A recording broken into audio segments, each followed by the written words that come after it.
Hey, what's going on, guys? Today we're going to have a quick video. I just wanted to give a little update on the distributor installation video. One of the methods I used in there will work, and I'll link that video somewhere here if you haven't watched that, because that is the actual install video. But I wanted to give a few extra tips because I didn't quite explain everything in that video.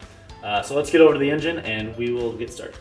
Alright, so in the distributor installation video, I had talked about using a method where you can take your spark plug out, hold your finger over the hole, and then crank over the engine, and you should feel some pressure coming out of there because that means your the piston is going to top dead center in the cylinder. Now I did do that, and that will work, but I forgot to mention that you also want to make sure that both of your valves are closed. I've now put an update in the bottom comment section of that video, and the reason I'm making this video is because I've actually had a lot of trouble because of that. I did not have this valve cover off. If you go and watch that video, I assumed that both of these were closed. Right now it looks like they're both closed, and actually right now they are both closed because I've since corrected my error.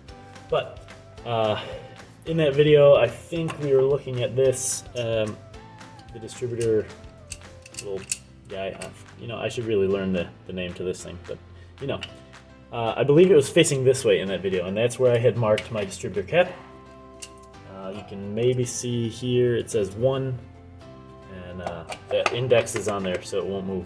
But this is where I thought the number 1 spark plug wire was going to go.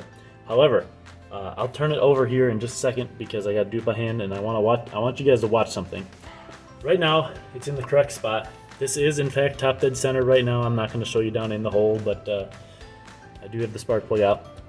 So we have top dead center, both valves are closed, and this is the correct orientation. I was having trouble getting the engine started because I had done it on the second top dead center.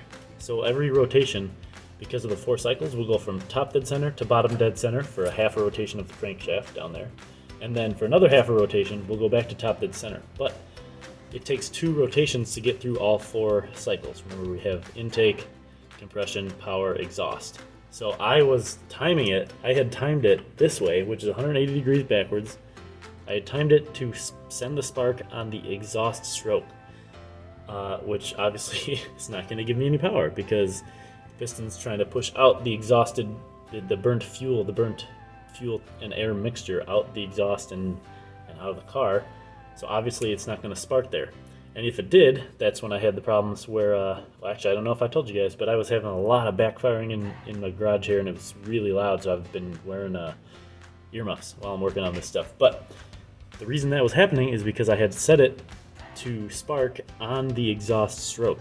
So let me turn it over here, and I'm going to speed up the video because it's got to go by hand. But I want you to watch this, and I want you to watch these two. We got our intake. This is our intake valve. This is the exhaust valve.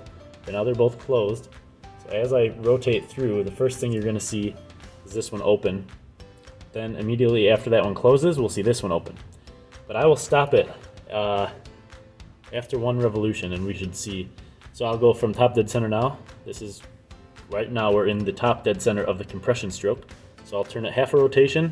We'll go down to the power. That'll be the bottom of the power stroke, and then I'll go another half rotation. We'll be at the top dead center again on the exhaust stroke. So here we go.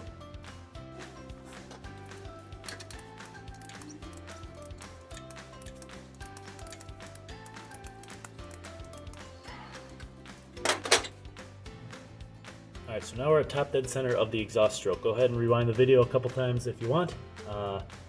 Be sure to watch the distributor guy right here and the exhaust valve. So right now they look like they're both closed. And in fact that's probably pretty close to true, but I think this exhaust valve is still ever so slightly open because we're about to finish the exhaust stroke. And after that stroke, we got to close the exhaust valve and open the intake valve. So when I go another rotation, you'll see this one open, and then it'll stay shut. And that will initiate our intake stroke and our power stroke. So notice that this now is facing towards me. I'm behind the camera over here. And that is in fact where I had marked number 1, right there, because that's where I thought the first spark was going to happen. Unfortunately, that is wrong.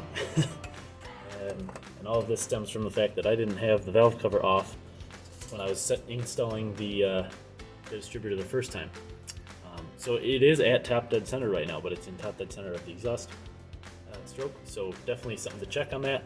I'm going to go ahead and crank it back to the correct position. We'll see this one open, then close, and this will end up facing 180 degrees away or that way. And this is also indexed, so I can't just spin it around. So right now I can spin it. This whole shaft is, geared into the engine. It locks down in there like that. All right, so I'm going to go ahead and flip it over a little more.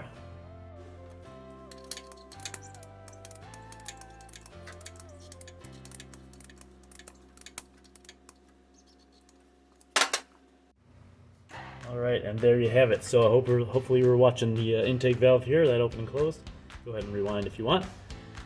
And then the distributor is now pointed 180 degrees away from where it was before. It was facing this way towards me, now it is back over that way. And what that means is I need to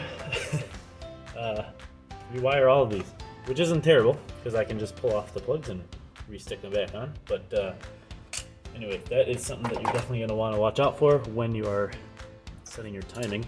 Also, to prevent backfiring when you first get the fuel in and all that, be sure that you crank over the motor and set the timing with the timing light before you have any gas in the cylinders. Just use the timing light, put the timing light on whichever spark plug is number one, the line it puts on there. Maybe I can do a separate video on that if you guys want. But down in here there's the harmonic balancer, and you got to set the timing first because that was another problem I had. Even though I was trying to light the fuel with the exhaust open, I had it set timed so far one direction that I was trying to ignite the fuel while this exhaust valve was wide open, and that's why I got a huge bang out the tailpipe.